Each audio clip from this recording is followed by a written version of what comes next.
This is Mac OS Ken. Emergency SOS via satellite goes live. News around Apple partner TSMC. And communication about not being communicative. It is Wednesday, the 16th of November, 2022. I'm Ken Ray, and this is news from Mac OS Ken. Brought to you by yours truly and sponsored by BetterHelp Online Therapy. Get 10% off your first month at betterhelp.com/macosken. This show is also sponsored by SimpliSafe, the right way to protect your home at the biggest discount of the year. Delivery people deliver, and bad guys taketh away. I don't know about your house, but we get a ton of stuff delivered this time of year. Things we've ordered and packages sent by friends and family. 'Tis the season for burglaries and porch piracy. Let SimpliSafe help keep those pirates at bay. SimpliSafe is whole home security, with advanced sensors for every room, window, and door. HD security cameras for inside and out, smarter ways to detect motion that alert you only when a threat is real, and even hazard sensors that detect fires, floods, and other threats to your home. You know I love how personal the whole SimpliSafe thing is, how you pick out the elements that are right for you, and how you install it yourself. Took me well under an hour to get my sensors, base station, and keypad up and running. Now at the other end, for less than $1 a day, the SimpliSafe team keeps an eye out for issues 24/7, sending emergency services as soon as they are needed. Don't miss your chance for massive savings on a great home security system. Get 50% off any new system at simplisafe.com/macosken today. This is their biggest discount of the year. SIMPLI. That's simplisafe.com/macosken. There's no safe like SimpliSafe. We should have known Monday that Apple was going to activate emergency SOS via satellite for the iPhone 14 line on Tuesday. When word hit that Apple CEO Tim Cook was going to be on CBS Mornings showing off new technology in Apple's latest phones, and knowing that the emergency service was going to go live this month, we should have known that Apple was going to activate emergency SOS via satellite for the iPhone 14 line on Tuesday. Still, I didn't see it coming, and still it happened. Apple issued a press release Tuesday announcing the service's activation. According to the company, iPhone 14 users in Canada and the US can now connect with emergency services when cellular and Wi-Fi coverage are not available. The service will reach France, Germany, Ireland, and the UK next month. Not only will the service let people send up an emergency signal, Apple says users who want to reassure friends and family of their whereabouts while traveling off the grid can open the Find My app and share their location via satellite. If you want to try the service out, you can get lost in the wilderness. Though nobody actually wants you to do that. Instead, a piece from Engadget points users of the various iPhone 14 models to a demo mode for the feature. The piece says folks who want to try it out need to navigate to the Emergency SOS section of Settings to find the demo. If it's a feature you think you might need, the site actually suggests trying the demo, since you want to have some idea of what you're doing before your life depends on it. If you're using demo mode, Engadget says you won't be connected to a real emergency services agent or relay center. The company's system will navigate demo users to a server that sends canned responses. This prevents people from overloading actual call centers. Plus, no need to drive however many miles to go off the grid. As previously stated by Apple, emergency SOS via satellite will be included for free for 2 years, starting at the time of activation of a new iPhone 14 model. One assumes that means starting Tuesday for people who'd already had an iPhone 14. No word yet on what the eventual cost will be. With a downturn expected for Mac sales this quarter, Apple is turning to business to boost sales. On the September quarter earnings call, Apple CFO Luca Maestri said that the Mac is in for a really tough compare this quarter. This quarter a year ago had the benefit of the launch and associated fill of the then newly redesigned MacBook Pro with M1. With no new Macs between now and year's end, sales of the Mac this quarter will come in well below sales this time last year. Of course, it stands to reason the company will do what it can to boost sales, hence the businessy business push. The Mac Observer has word of a decent discount for small business buyers willing to buy in bulk. According to the promotion's terms, small to mid-sized businesses that buy between 5 and 24 M1 MacBook Pros can get the machines at an 8% discount. Go 25 or more and they're looking at a discount of 10%. The offer is good for any combination of the machines and good through the 24th of December. If you're wondering how to take advantage, the best bet might be calling Apple or hitting up the company's business site. A piece from Bloomberg on the promotion says sales employees were recently informed of the deal and have started reaching out to businesses that Apple has prior relationships with to gauge interest. So I guess you could wait by your phone. Otherwise, you might want to try the Contact Us button at apple.com/business. It doesn't sound like a bad deal, unless what you want is the soon-to-be very latest.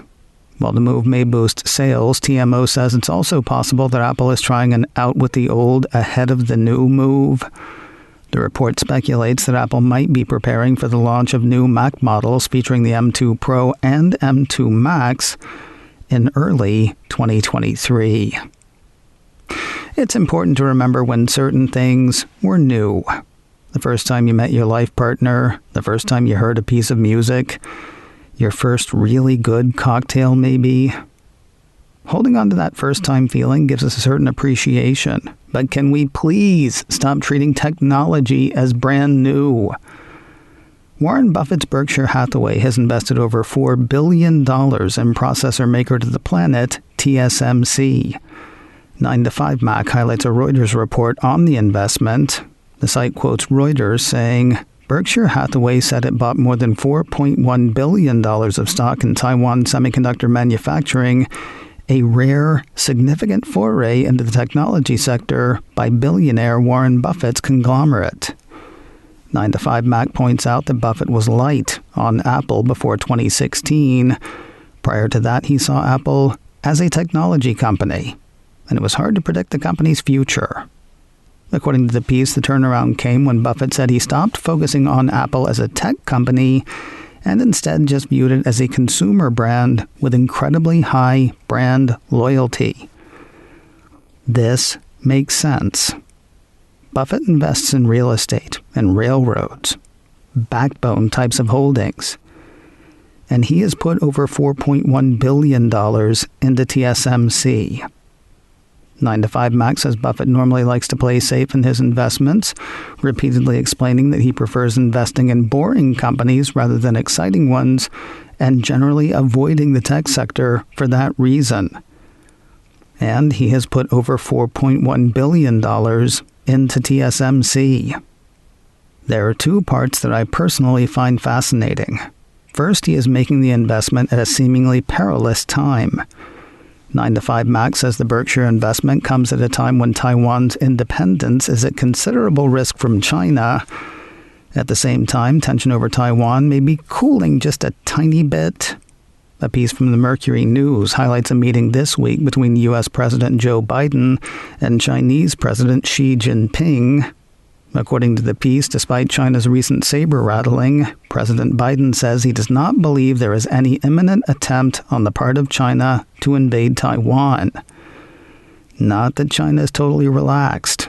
The Mercury News goes on to say Xi, according to the Chinese government's account of the meeting, stressed that the Taiwan question is at the very core of China's core interests, the bedrock of the political foundation of China-U.S. relations, and the first red line that must not be crossed in China-U.S. relations. So in the midst of geopolitical, though perhaps cooling tensions over Taiwan, in a time of downturn for consumer electronics, and remembering that he is not huge into the unpredictable, Warren Buffett's Berkshire Hathaway has invested over $4.1 billion in Taiwan Semiconductor Manufacturing Company.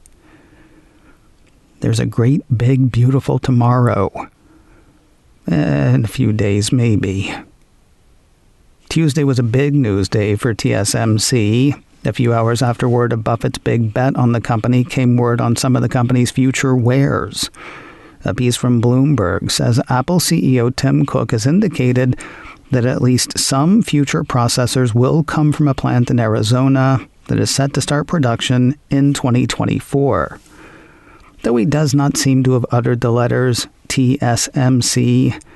TSMC is building such a plant in such a place. Plus, the company is Apple's production partner for its A-series and M-series processors. While word is only going public now, Cook reportedly made the comments last month while barnstorming Europe. During an internal meeting in Germany with local engineering and retail employees, Apple's CEO is said to have said, "We've already made a decision to be buying out of a plant in Arizona, and this plant in Arizona starts up in 24, so we've got about 2 years ahead of us on that one, maybe a little less." The piece points out that one of Apple's former processor partners, Intel, is also building a plant in Arizona that is also set to come online in 2024. Kind of makes one wish Cook had said the letters TSMC. But seriously, he very likely meant TSMC. Almost definitely. Probably. If you're wondering why European workers would care about a plant in Arizona, it's probably less about where the plant will be than where it won't. The emphasis in the meeting seems to have been on keeping eggs in various baskets, after pointing out that 60% of the world's processor supply comes out of Taiwan. Cook said, regardless of what you may feel and think, 60% coming out of anywhere is probably not a strategic position. Playing to the crowd at hand, the CEO said, "I'm sure that we will also source from Europe as those plans become more apparent." More news in a moment, but first a word from today's sponsor, BetterHelp, online therapy. Do you know the right way to deal with everything? Personally, I'm not sure there is one right way to deal with anything. There are lots of good ways and, unfortunately, lots of bad ways too, or ways that are counterproductive. If you keep getting caught in those, maybe talk to a therapist through BetterHelp. I like BetterHelp's convenience. Since the whole thing is digital, you don't have to worry about finding somebody near you. Your counselor is as near as your computer, your tablet, or your smartphone. As the world's largest therapy service, BetterHelp has matched 3 million people with professionally licensed and vetted therapists available 100% online. Plus, it's affordable. Just fill out a brief questionnaire to match with a therapist. If things aren't clicking, you can easily switch to a new therapist anytime. Couldn't be simpler. No waiting rooms, no traffic, no endless searching for the right therapist. Learn more and save 10% off your first month at betterhelp.com/macOSken. That's betterhelp.com/macOSken. betterhelp.com/macOSken. The developer beta marches on. Apple Insider ran 2 stories on 5 OS builds seeded to developers on Tuesday. The first said members of Apple's developer program got access to Beta 3 of iOS 16.2, iPadOS 16.2, tvOS 16.2, and watchOS 9.2. The second was smaller in scope, saying that the same crew had access to Build 3 of macOS Ventura 13.1. Well, minor correction. I said 5 OS builds, but I guess it was technically 7. The piece on the Ventura beta said Apple had also released macOS 11.7.2 and macOS 12.6.2 release candidate betas. The site figures those will include patches for vulnerabilities and other bugs. Here's kind of a funny story. You can't get feedback as a member of Apple's public beta program, but you can get feedback on not getting feedback. The only time I took part in Apple's public testing program was to get my hands on what was coming next in terms of operating systems. Apparently, though, there are some who take the feedback and trouble ticket part seriously. Some like Mac Rumors reader Kieran. They apparently wrote to Apple VP of Software Engineering, Craig Federighi, expressing frustration that Apple doesn't listen to user feedback and suggestions. But there are just so many blessed testers. The problem, as expressed by the executive, is literally millions of people participate in Apple's betas, and many, many, many of them want to provide feedback to help influence Apple's products. Conceding Kieran's point, Federighi says, "I agree that the current approach isn't giving many in the community what they would like in terms of interaction and influence. We haven't yet figured out how to achieve that in a practical and constructive way. We'll keep thinking." You can't get feedback as a member of Apple's public beta program, but you can get feedback on not getting feedback. Kind of funny. News of a strange bug for the 128GB models of the latest Apple TV. Mac Rumors highlights a report from Flat Panels HD that says some of the devices think they only have 64GB of storage, not the full 128. According to the report, once the Apple TV surpasses 64GB of used storage, the user is presented with the following message when trying to download a new app. The app can't be installed because there isn't enough space. Delete one or more apps or manage your storage in Settings. See, there is enough space. The device just doesn't think there is. The piece says the latest beta of tvOS 16.2 does not fix this issue. That said, it's unclear whether that's the latest public beta or the developer beta that hit on Tuesday. Whatever the case, a software fix does seem likely at some point. In the meantime, delete one or more apps or manage your storage in Settings, I guess. You know that thing that Apple did with the Sidney Poitier documentary and the Jennifer Lawrence film Causeway? Yeah, that's starting to look like a thing. When the Poitier doc hit Apple TV+, Apple put a few of the actor's other films up to view at no additional cost for a limited time. When Causeway premiered earlier this month, Apple put the 4 Hunger Games movies and Silver Linings Playbook, all of which starred Jennifer Lawrence, up to view at no additional cost for a limited time. Now the Cupertino streamer has made a less connected, though very interesting move around one of its returning series. Apple 3.0 highlights a report from Neil Seibert's Above Avalon. That has Apple TV Plus celebrating the Season 3 premiere of the workplace comedy Mythic Quest by making a number of workplace comedy films available to view at no additional cost for a limited time. The move is reminiscent of the oft-heard call to license old shows and films to beef up Apple's library, though Seibert argues that this is not that. Instead of shifting Apple TV Plus away from an original content strategy, says Seibert, Apple is using licensed content to help push its original content. By his reckoning, it's an incredibly smart strategy that shows Apple isn't afraid to kick around new ideas in an effort to improve Apple TV Plus. Given the lack of a press release from Apple on the effort, we can also probably conclude that the company is still experimenting to see what works best. And finally today, as mentioned yesterday, Apple CEO Tim Cook's interview with CBS Mornings aired Tuesday morning. As mentioned earlier, the CEO used the time to highlight the launch of emergency SOS via satellite, which we totally should have seen coming. That's not all he talked about, though. A piece from Apple Insider says the CEO also talked about user privacy. It will likely please you to know he's still in favor. Cook says Apple believes in getting the very bare minimum level of information that we need to provide somebody a service, and we see privacy as this issue that is the issue of the century. Other topics addressed included hiring through the tough economic times and whether Apple is likely to kick Twitter out of the App Store.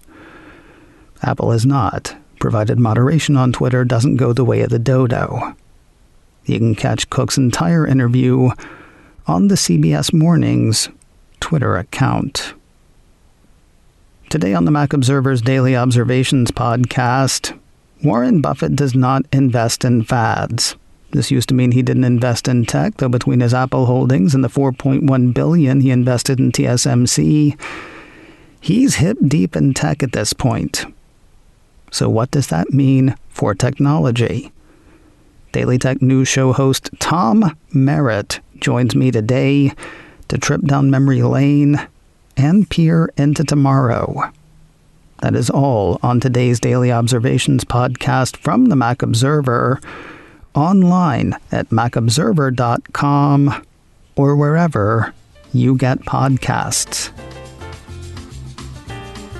macOS Ken, brought to you by me and sponsored by SimpliSafe. Get 50% off your new home security system by visiting simplisafe.com/macOSKen. This show is also sponsored by BetterHelp Online Therapy.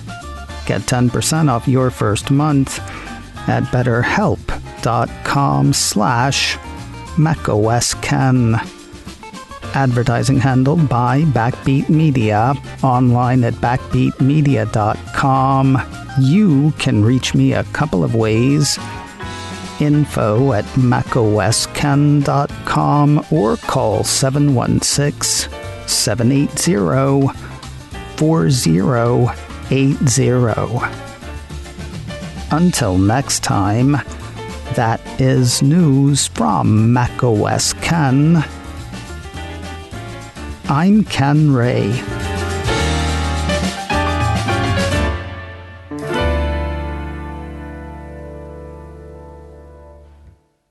Ciao.